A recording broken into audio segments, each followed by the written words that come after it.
Pero bago tayo dumako mga kanyusik sa ating topic at mga balita, narito po muna ang ating food for the soul and food for the spirit.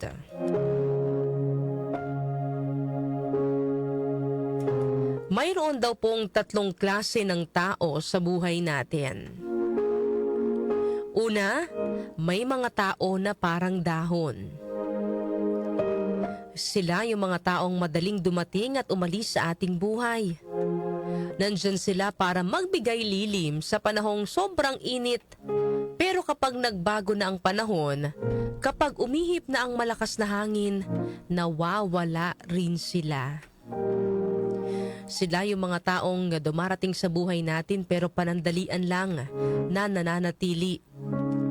Tulad ng dahon na madaling tangayin ng hangin, may mga taong mabilis ring mawala sa buhay natin.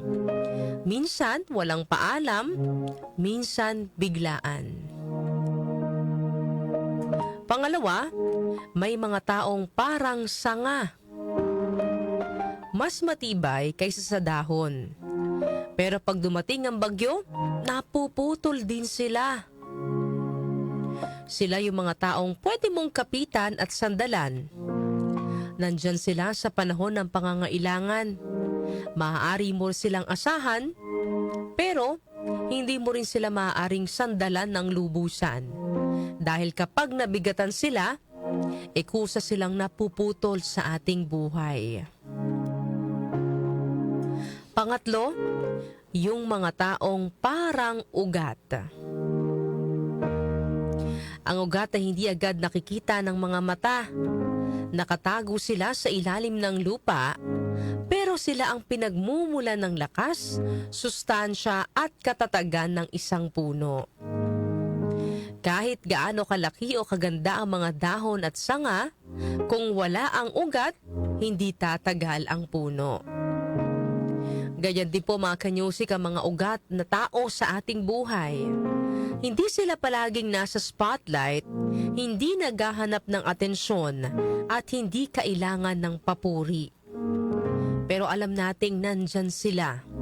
Tahimik na sumusuporta, nagmamahal at nagbibigay ng lakas sa oras po ng kahinaan. Sila ang mga tao na hindi umaalis kahit dumating ang unos. Sa kabila ng problema, pagkukulang o hirap, hindi po nila tayo iniiwan. Kahit minsan hindi natin sila nakikita o nakakausap, ramdam natin mga kanyusik ang kanilang presensya at pagmamahal. Ang mga ugat na ito ay maaaring pamilya, ilang tunay na kaibigan, o mga taong itinuturing nating kapatid kahit hindi natin kadugo. Sila ang mga lifetime people, yung handang tumanggap sa atin sa lahat ng ating anyo, tagumpay man o pagkatalo, sa saya man o sa kalungkutan. Sa tatlong klase ng tao na nabanggit ko mga kanyusik, I'm sure mag-a-agree po tayong lahat na yung ugat ang pinaka-importante, na sila ang dapat nating hanapin at bigyang pagpapahalaga dahil sila po yung nandyan sa lahat ng pagkakataon. Pero hindi rin naman po natin maaaring hindi pahalagahan yung papel ng mga taong parang dahon at sanga na panandalian lang nananatili sa ating buhay. Ang mga tao sa ating buhay ay may kanya-kanyang papel. Ang iba ay para sa isang dahilan, ang ilan ay para sa isang panahon, at yung ilan naman ay para sa panghabang buhay.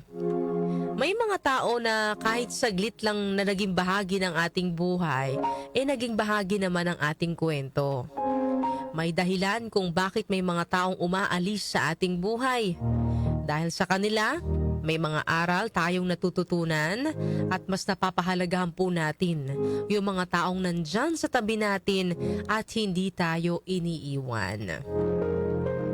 Kayo po mga kanyusik, sino yung ugat, yung itinuturing ninyong ugat sa inyong buhay na dapat mong pasalamatan ngayon? Sino yung mga taong nanatili sa tabi mo sa panahon man ng kasiyahan at unos? Sino yung mga taong hindi ka iniwan hanggang sa dulo? Ang ating pong tampok na Bible verse ngayong araw ay Jeremiah chapter 17, verse 7 to 8.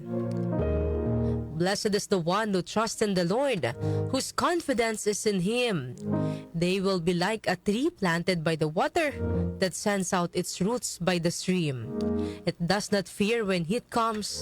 Its leaves are always green. Kung ang mga tao, mga kanyusik, ay dumarating at umaalis rin sa ating buhay, mayroon pong isang natatangi na maituturing nating ugat sa ating buhay at kailanman ay hindi tayo iiiwan. Yan po ay walang iba kundi ang Panginoon. Mawala na ang lahat, pero ang Diyos mananatili sa ating tabi. Hindi tayo iiwan, hindi po tayo pababayaan. Yan po ang ating Food for the Soul and Food for the Spirit ngayong araw po ng Wednesday.